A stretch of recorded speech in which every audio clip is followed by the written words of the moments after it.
Hey everyone, welcome back to our channel.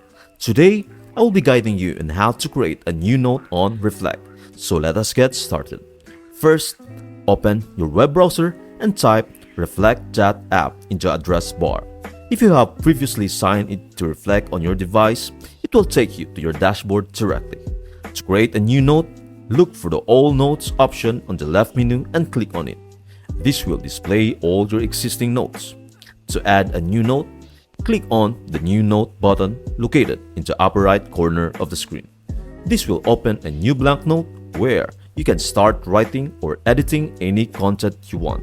Reflect provides a clean and simple interface for note-taking, making it easy to organize and manage your thoughts effectively. You can use formatting options such as headings, bullet points, and checklists to structure your notes. That's it. I hope this video helps you out and see you in the next video.